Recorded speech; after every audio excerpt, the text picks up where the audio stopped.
Hello everyone, so let's talk about the process of factoring the general trinomial ax squared plus bx plus c where a is not equal to 1 using the trial and error method.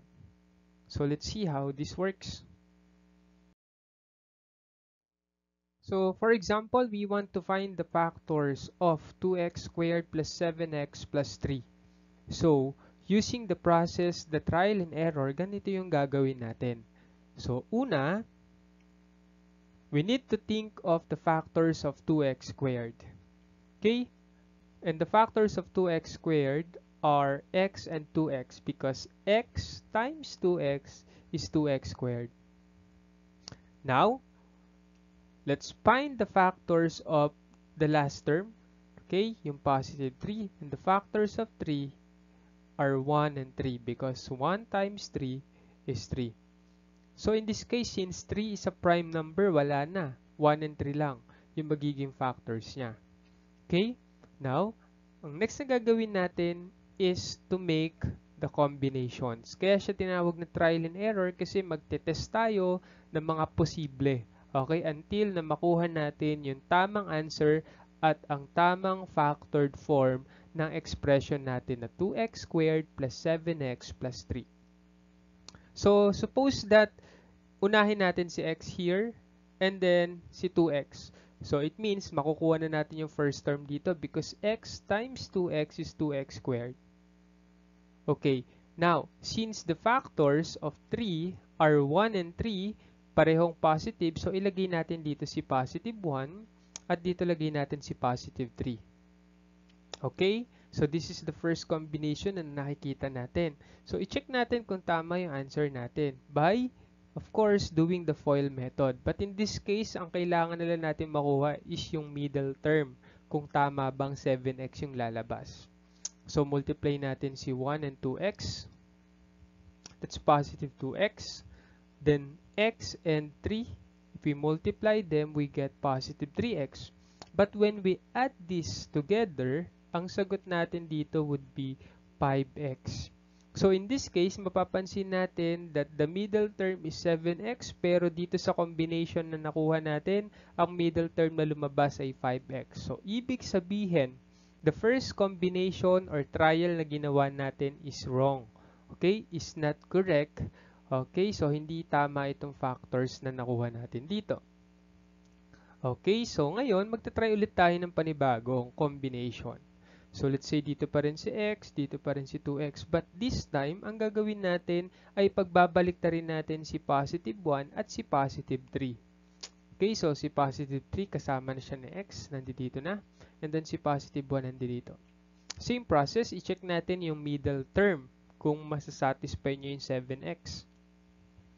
3 times 2x is 6x. X times 1 is x. So when we add this together, we get positive 7x. So, nakuha natin, no? 7x yung ating middle term here. So, ibig sabihin, the factors na nakuha natin na to ay tama. Oh, therefore, the factored form of 2x squared plus 7x plus 3, okay, is equal to the product of x plus 3 and 2x plus 1. Ganun lang kasimple ang trial and error. Although, sa umpisa, pwedeng makarami ka ng trial bago mo makuha yung answer, but still, makukuha mo yung answer. Okay? Not unless the expression is not factorable. Okay. Let's take a look at the next example. Let's say, factor natin si 6x squared minus 13x minus 5. Okay, so using trial and error, ang unang gagawin is ilista natin yung mga factors ni 6x squared. So ito yun.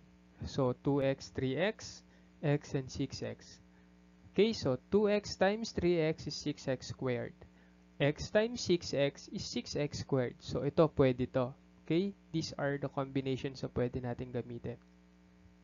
Next is to find the factors of the last term, negative 5.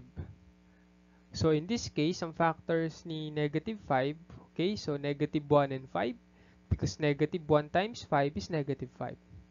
Or, pwede namang 1 and negative 5 because 1 times negative 5 is negative 5 pa din. So, una, try natin tong first combination na 2x saka 3x yung gagamitin natin. Next, yung first combination din, let's say itong nasa taas, negative 1 and 5, lagay natin si negative 1 dito, and then si positive 5 dito. And see kung tama yung magiging middle term natin. So here, the answer is negative 3x. 2x times 5 is positive 10x. But when we add these two, ang sagot ay positive 7x.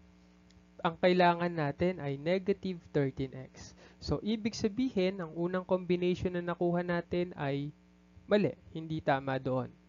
Okay, so, mag-try ulit tayo na another combination. But this time, pwede pa rin naman natin gamitin si 2x at si 3x, okay? Sa ating first position dito. At gawin naman natin ay si 1 tsaka negative 5 naman yung gamitin natin. So, let's say dito lagay natin si negative 5. Dito naman lagay natin si positive 1. Okay. Now, check natin kung tama yung middle term. So, negative 5 times 3x is negative 15x. 2x times 1 is positive 2x. Now, let's add these two. So, negative 15x plus 2x, that is negative 13x.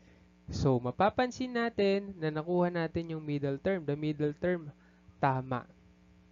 Okay?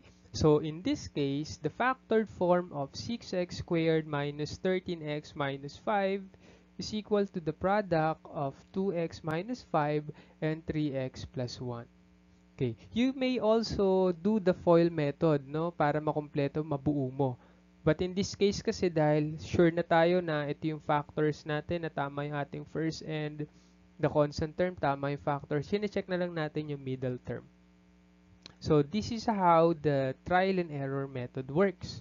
Patulitin ko, pwedeng sa unang try mo pa lang ay makuha mo na yung answer o minsan naman, it will take you so much time to find the answer depending on the capacity, okay, sa pagkuha mo ng mga factors.